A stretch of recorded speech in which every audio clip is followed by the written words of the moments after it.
დრო ვისაუბროთ იმაზე თუ რა მოხდა დღეს მსოფლიოში და მსოფლიოში ცხადია ერთდროულად ბევრი რამ ხდება და მათ შორის საკმაოდ ბევრი რამ არის ზოგადად მიმდინარე მოვლენა და მოვლენების კომპილაცია როგორც წესი შემდეგ უკვე ასახავს პოვებს საფონდო ბირჟაზე. საფონდო ბირჟა ზოგადად არის ადამიანების კოლექტიური განწყობის ამსახველი ყველაზე დახვეწილი მექანიზმი მარტივად რომ ვთქვათ, რადგანაც ბირჟაზე არის ასახული როგორც შიშები, ასევე წარსული, აგრეთვე აწმყო და რა თქმა უნდა მომავალი. მომავალი თუ როგორი მოლოდინები აქვთ ინვესტორებს, ტრეიდერებს, კომპანიებს და სახელმწიფოებს ხვალინდელ დღესთან დაკავშირებით და როგორ ხედავენ ისინი ზოგადად სამომავლო განვითარებას.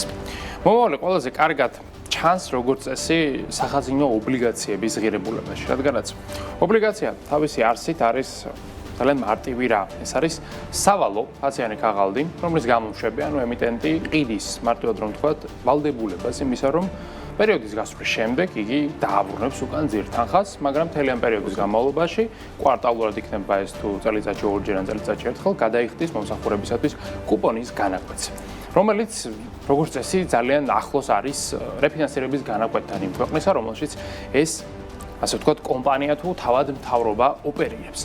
საქართველოს შემთხვევაში კომპანიებს უწევთ მინიმუმ 8%-ის გადახდა, რადგანაც ეს არის რეფინანსირების განაკვეთი, ხოლო ამერიკაში კომპანიებს უწევთ და მათ შორის სახელმწიფო ობლიგაციებს წერდება. სახელმწიფო ობლიგაციებში ზუსტად იგივე პრინციპი მოქმედებს და იქაც მინიმალური გადასახადი, რომლის გადახდას მათ უწევთ, ეს არის მარტივად რომ ვთქვათ, რეფინანსირების განაკვეთს პლუს-მინუს რამდენიმე პროცენტული პუნქტი.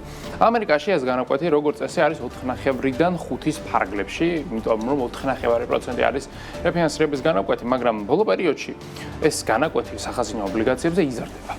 განაკვეთის ზრდა ობლიგაციებზე არის იმისი მაუწყებელი და დასტური, რომ ინვესტორებს თავიდან უნდათ მოშორება ამ ობლიგაციისა და იმის სანაცვლოდ რომ ეს ობლიგაცია უბრალოდ არ გაყიდონ და ამერიკის მთავრობას მაგალითად არ მოთხოვონ ფულით უკან მიცემა, მაშინ მთავრობას უწევს უფრო მეტის გადახდა მომსახურებაში, რადგანაც იმატებს პროცენტი. პროცენტი არის გაზრდილი და თანაც ძალიან მკვეთრად, კერძოდ 30 წლიან მაქსიმუმზე. ანუ მარტივად რომ ვთქვათ, ამერიკის ფედერალურ მთავრობას სახაზინო ვალდებულებების მომსახურება ასეთი ძვირი ბოლო 30 წლის განმავლობაში არ ქონია. 1995 წლის რეალურად საუბარი გვაქვს 90-იანების ძალიან რთულ პერიოდზე, რა დროსაც კარგი და ხელსაყრელი ეკონომიკური მდგომარეობა პლანეტისათვის ნამდვილად არ ყოფილა, მაგრამ ნამდვილად ძალიან დაძაბული რთული პერიოდია, სადაც იყო როგორც ეკონომიკური, ასევე პოლიტიკური რისკები. სხვათა შორის ზუსტად იგივე ვითარება გვაქვს იაპონიაში 99-იანების მიჯნასთან ვართ, ამ შემთხვევაში განაკვეთების მოცულობით და იგივე ვითარება არის გერმანიაში, საფრანგეთსა და ავსტრიაში, მოკლედ ევროპის წამყვან სახელმწიფოებში. ანუ ეს ტენდენცია რეალურად ცხადყოფს იმას, რომ ინვესტორებს უნდათ ძალიან დიდი, ასე ვთქვათ, სარგებელი იმისათვის, რომ უბრალოდ ობლიგაციებში ფული დატოვონ და ამას აქვს, რა თქმა უნდა, გამაპირობებელი მიზეზები. პირველ რიგში, ინვესტორები მეტ სარგებელს მაშინ ითხოვენ, როდესაც არის გაზრდილი რისკები და დღეს რისკები გაზრდილია მსოფლიოში. მეორე მიზეზი ეს არის ალტერნატიული ამონაგები, რადგან საფონდო ბირჟა იზრდება რეკორდულად, ამ დროს, რა თქმა უნდა, არაგონივრულია გარკვეულწილად 5%-იან ამონაგებში კაპიტალის დაბანდება, როდესაც იცი, რომ მაგალითად S&P 500-მა შეიძლება მომდევნო წელიწადში 10%-ზე მეტი ზრდა დადოს, აი ამ შემოსავლის ხელიდან გაშვება, რა თქმა უნდა, არავის არცეთ რაციონალურ ფაქტორს არ უნდა. ასევე ერთი მნიშვნელოვანი ფაქტორი ეს არის ფედის წინააღმდეგ, ანუ ამერიკის ცენტრალური ბანკის წინააღმდეგ ტრამპის გალაშქრება. ეს შეიძლება რიტორიკის დონეზე სასაცილო იყოს და კარგი მოსასმენი იყოს, მაგრამ ეკონომიკურად არის ძალიან ცუდი რამ, რადგანაც ფედერალური რეზერვი არ არის ის უწყება, რომელსაც შეიძლება ესე შეურაცხყოფა მიაყენო და ამან არაფერი გამოიწვიოს. და თანაც აქ კიდევ ერთი მნიშვნელოვანი ფაქტორი ის არის, რომ ბოლო პერიოდში ობლიგაციების გამოშვება არის გაზრდილი. ანუ სახელმწიფოები მეტ ვალს იღებენ და რაც უფრო მეტი ობლიგაცია, ხო, მეტი ფული სჭირდება და რაც უფრო მეტი ობლიგაცია არის ბაზარზე კონკურენციისათვის ობლიგატორებს უწევთ უფრო მეტი კუპონის განაკვეთის. ფედერალურ რეზერვისა და ტრამპის დაპირისპირებაზე გუშინ ჰქონდა საუბარი მათ შორის, რომ ერთ-ერთმა ნობელის პრემიის მფლობელმა ეკონომისტმა გააკრიტიკა ამასთან დაკავშირებით ტრამპი და განაცხადა, რომ ეს კი ბატონო გამოუსწორებელ შედეგებამდე მიგვიყვანს. ცხადია, ამ თემებს ჩვენ მივუბრუნდებით კვირეების განმავლობაში, ვნახოთ ტენდენცია როგორი იქნება. შემდეგ თემაზე რომ გადავინაცვლოთ, ის უკავშირდება გერმანიის კანცლერის განცხადებას, რომელიც ფიქრობს, რომ შეუძლებელია უკრაინის ომის დასრულება და მისი დასრულების ერთადერთი გზა გადის რუსეთის ეკონომიკურად გამოფიტვაზე. მისი თქმით, ბრძოლები იქამდე გაგრძელდება, სანამ რუსეთის სამხედრო წარმოების დაფინანსება არ შეწყდება, ანუ სანამ რუსეთს შეუძლია სამხედრო წარმოების დაფინანსება, ის არ გაჩერდება. კანცლერი ასევე თვლის, რომ დასავლეთმა აქცენტი არა სამხედრო წარმატებაზე, არამედ რუსული ეკონომიკის დასუსტებაზე უნდა გადაიტანოს. ამასთან დაკავშირებით საუბარი ცხადია, ეს წლებია მიმდინარეობს, რომ თავარი სამიზნე უნდა იყოს რუსეთის ეკონომიკა იმისთვის, რომ ომი გაჩერდეს. ცხადია, მერცმა ამაზე პირველად არ ისაუბრა, თუმცა ასე აქცენტირებულად აქცენტების დასმა მან პარიზში გამართული სამიტის შემდეგ გადაწყვიტა. მან დასავლელ პარტნიორებს ასევე რუსეთთან მოვაჭრე მესამე ქვეყნების და კომპანიებისთვის მკაცრი სანქციების დაწესება და ტარიფების შემოღება მოსთხოვა და მოუწოდა ამისაკენ. ეს არის ერთ-ერთი გზაც იმისთვის, რომ რუსეთის ეკონომიკა ამ შემთხვევაში დასუსტდეს მესამე ქვეყნების თან ვაჭრობის შედეგად. რუსეთი საკმაოდ მაინც ძლიერ პოზიციებს ინარჩუნებს ეკონომიკაში. სხვათან აბარ პირობებს თუ ავიღებთ ახლა. ის თვლის, რომ ასევე მოსკოვის ომის მანქანა სწორედ მსგავსი მკაცრი მიდგომა გააჩერებს ეკონომიკური ზეწოლის მნიშვნელობაზე საუბრისას. მეც ასევე დიპლომატიური ძალისხმევის უშედეგობაზე ისაუბრა, ანუ მოუწია რომ აღენიშნა, რომ პუტინს სამშვიდობო მოლაპარაკებებით უკან ვერ დავახევინოთ. რასაც უკვე ყველა აღიარებს პლანეტაზე. კი ბატონო, 1-2 გამონაკლისის გარდა. ტრამპიც მე მგონი უკვე ტრამპმაც აღიარა პრინციპში. იხრება იქით, რომ ეს ასე მარტივად არ ხდება. კანცლერმა ასე უკრაინისადმი მხარდაჭერის გამოხატა კიდევ ერთხელ და აღნიშნა, რომ ომის დასრულება ქვეყნის სუვერენიტეტის დაკარგვის ხარჯზეც არ უნდა მოხდეს, რაც პოლიტიკურად ასევე ძალიან მნიშვნელოვანი გზავნილია, რომ თუ უკრაინამ დაკარგა სუვერენიტეტი, ამის ხარჯზე ომის დასრულება არ უნდა მოხდეს, რაც ასე მნიშვნელოვანი თემაა, როგორც უკრაინისთვის, ასევე დასავლური ცივილიზებული სამყაროსთვის. წინააღმდეგ შემთხვევაში მეც ფიქრობს, რომ დაინტერესებული ქვეყნები მსოფლიო წესრიგს სრულად მოშლიან და ეს არ იქნება არც ერთი მსოფლიო ქვეყნისთვის კარგი ნაბიჯი, არც აწმყოში და არც მომავალში. ხო, რუსეთის გამოფიტვა, როგორც წესი, გადის ეკონომიკური, ასე ვთქვათ, ბერკეტების შეზღუდვაზე, რადგანაც რუსეთი თავისი ეკონომიკური აგებულებით არის საკმაოდ უცნაური სახელმწიფო, ეს არ არის ისეთი ქვეყანა, რომელსაც აქვს 50 მიმართულება და ყველაფერში კარგი არა. რუსეთი არის სახელმწიფო, რომელიც ძალიან ცოტა რაღაცაშია კარგი და ეს ცოტა რაღაც უმეტესად გადის ბუნებრივ რესურსებზე, მის ტერიტორიაზე და იმ ყველაფერზე, რაც მას უბრალოდ ერგო, იმიტომ რომ უბრალოდ იქ არის ბაზირებული და აქ ყველაზე მთავარი რესურსი არის, რა თქმა უნდა, ნავთობი და გაზი. ნავთობის მაგას კარგია. ნავთობის მოყვება მეტი შეიძლება ეგრეთ შეიძლება, რა თქმა უნდა, აქ ინვესტიციებს ხო ისე რა. ნამდვილად და თანაც გასათვალისწინებელი ის არის, რომ ნავთობი რამდენადაც კარგია, იმდენად ცუდია, რადგანაც ნავთობი როგორც წესი აზარმაცებს ქვეყნის ეკონომიკას და ისტორიად ეს ჭირს რუსეთს რეალურად, რუსეთის ეკონომიკა იმდენად არის ჩამოკიდებული ნავთობზე, რომ მისი ფასი და მისი ცვლილება თუნდაც $5, ასე ვთქვათ, ბარელზე იწვევს ეკონომიკურ კრიზისაც კი. მოკლედ, აი ეს არის მთავარი ამოსავალი წერტილი, რომელსაც ითვალისწინებენ დასავლელი კანონმდებლები და მოკლედ ახლა უკვე ევროკავშირის წევრი ქვეყნები, დიდი ბრიტანეთი და კანადა შეუერთდნენ ახალ სანქციას, ახალ შეზღუდვას, რომლის მიხედვითაც რუსულ ნავთობზე, ამ შემთხვევაში საუბარი გვაქვს ბარელზე, საფასო ლიმიტი ჩამოიწია, ლიმიტი აქამდე იყო $60 და ახლა უკვე ის არის $47.6 ვთქვათ $48 უფრო მარტივი სათქმელი იქნება ამ შემთხვევაში, ეს იქნება დაახლოებით 20-21%-იანი კორექცია, ანუ ლიმიტი 20% უფრო დაბლა. აქ უნდა ახსნათ, რა თქმა უნდა, ეს ლიმიტი რა არის. ეს ლიმიტი არის რეალურად ის ფასის ჭერი, რომელიც უფრო მაღლაც ამ სახელმწიფოებს თანხის გადახდის უფლება არ აქვთ. ანუ თუ მათ სურთ მაგალითად რუსული ნავთობის შესყიდვა, ისინი ვერ გადაიხდიან სიტყვაზე ვთქვათ $49-დან $50, რადგანაც ლიმიტი არის $48, მაგრამ აქ გასათვალისწინებელი ის არის, რომ ზემოსხენებული სახელმწიფოები რუსულ ნავთობს ისედაც არ ყიდულობენ.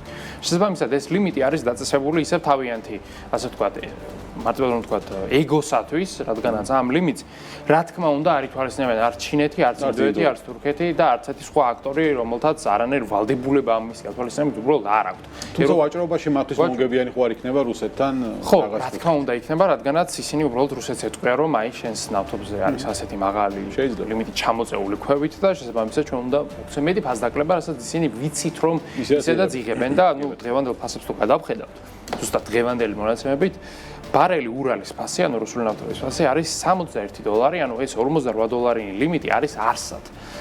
მისი აღსრულება იქნება შეუძლებელი და მას რუსეთის ეკონომიკაზე იქნება აბსოლუტურად არანაირი გავლენა, რადგანაც როგორც აღნიშნეთ, არც ინდოეთს და არც ჩინეთს ამ ლიმიტის არსებობა უბრალოდ არ ატარდებთ. ნავთობის თემა რომ გავაგზავნოთ, ძალიან მნიშვნელოვანი რამ მოხდა სირიისთვის. 2011 წლის შემდეგ პირველად სირიამ ექსპორტზე 600,000 ბარელი გადაუმუშავებელი ნავთობი გაიტანა.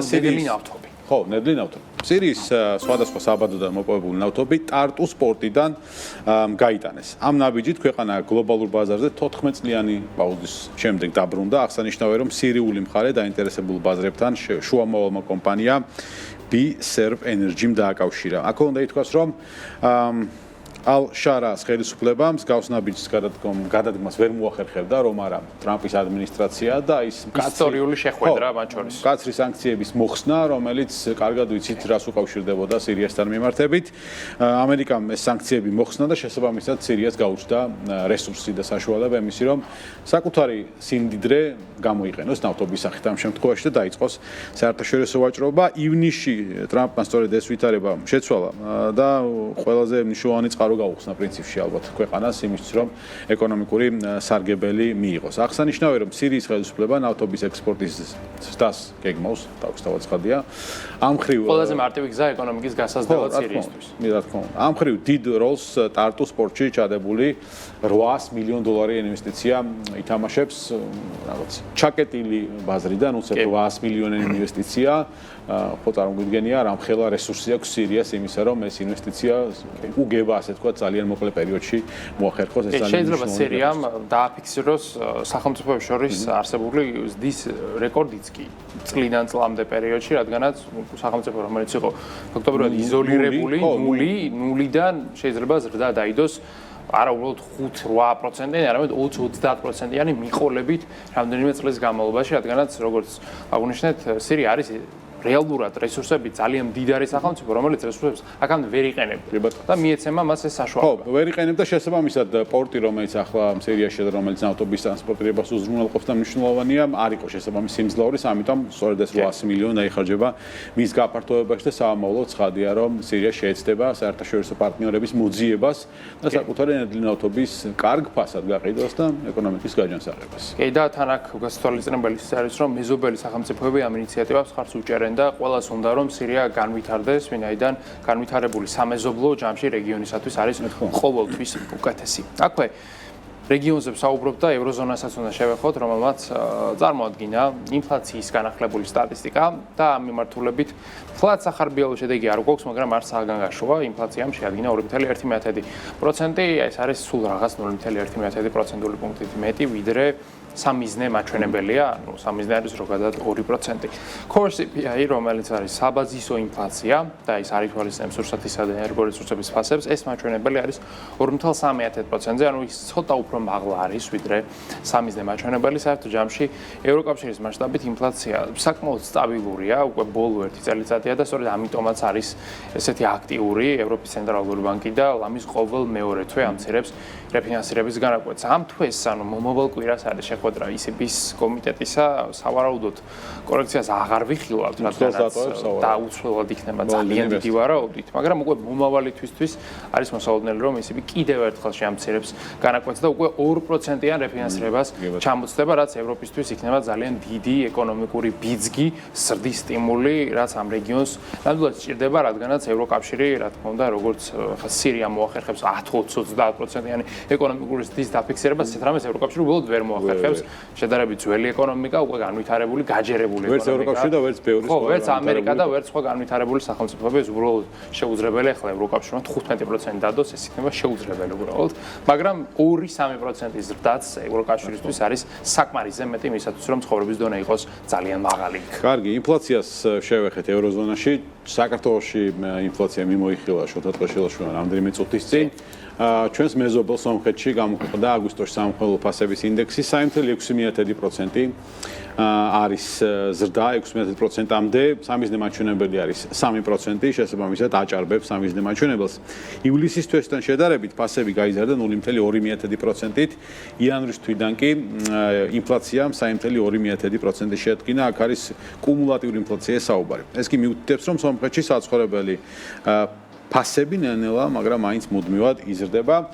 ცენტრალური ბანკი, ასევე მსოფლიო ბანკის და სხვა ფინანსური ორგანიზაციების პროგნოზით 2025 წლის ბოლომდე ინფლაციის 3.9%-მდე დაკორექტირებას ელოდება, ვითარება კი 2027 წლისთვის მეტად დასტაბილურდება ასეთი ამოლოდინები, რომელიც სომხეთის ეროვნულ ბანკს აქვს, ასევე ინფლაციაზე ნავარაუდები მეტად ზრდა რჩება გლობალურად გაზრდილ ფასებთან და მონეტარული პოლიტიკის ცვლილებებთანაა დაკავშირებული ცხადია. ნახოთ სომხეთის ეროვნულ ბანკსაც აქვს პერკეტი, რომ მონეტარული პოლიტიკის განაკვეთი ამ შემთხვევაში გაზარდოს, რაც ინფლაცია ეწნეხი იქნება. აქედან გამომდინარე, ამით მაგრამ თუმცა არ ამგონია ჯერჯერობით სამიზნე მაჩვენებელს ოდნავ აღემატება, ნახოთ ჩვენი მეზობელი სომხეთი როგორ გამომკლავდება ამ რიცხვებს. ხო, სომხეთიდან კიდევ ერთ მეზობელთან გადავინაცვლოთ, ეს არის თურქეთი, რომელიც ინფლაციის მიმართულებით არის ალბათ ერთ-ერთი ყველაზე საინტერესო სახელმწიფო პლანეტაზე, არა მარტო რეგიონში. აქ ინფლაცია არის შემცირებული, ეს სასიხარულო ამბავია ჩვენთვისაც და თურქეთისთვისაც, მაგრამ შენ ისე თამაში იყო თურქეთს აფერი არ მიხარია ხო? მაგრამ ნუ ინფლაცია მაინც შემცირებული აქვს და ეს შემცირებული მაჩვენებელი არის არც მეტი არც ნაკლები 32.95%. ესეთი საინტერესო ინფლაცია არის, მან 10ჯერ მეტი ვიდრე სომხეთში და ეს თურქეთის გაჭირვება, რომელსაც ებრძვის ეს ქვეყანა უკვე მეოთხე წელიწადია, რადგანაც ერთ დროს გაექცათ ინფლაცია 180%-მდე და მას შემდეგ ებრძვიან რაღაც სამარაჯამო ბრძოლადაც კი გარდაიქმნა ეს უკვე როდის ჩამოწდება ერთნიშნა ინფლაციას, როდის ნახავენ თურქეთში, ეს არ ვიცი, უბრალოდ არა პროგნოზით კი არ არსებობს ამისი თავად ცენტრალური ბანკის მხრიდან. აი, ცენტრალურ ბანკს რაც შეეხება, მას აქვს მოლოდინი, რომ ალბათ მომავალ თვესაც დაიწევს ეს ინფლაციის მაჩვენებელი, მაგრამ აქ ასწორწმებელი ის არის, რომ ეს ინფლაცია გროვდება, ანუ წინა წელს რომ 100% და იმის წინა წელს 180% არსად არ გამქრალეს, ერთმანეთს არის დამატებული და დეფლაციაში არ გადადის. დეფლაცია არ იწყება, ამბობთ -23% არ არის, ეს არის ზრდის ტემპის შენელება უბრალოდ და ამის ფონზე, სწორედ ამის გამოც თურქეთში აქვს რეფინანსირების განაკვეთი, რომელიც არის 43%. თურქეთში კრედიტის აღებას არავის არ უსურვებ, რადგანაც 53% რეფინანსირების განაკვეთში კრედიტის მომსახურება იქნება ძალიან რთული. კი, ძალიან რთული იქნება.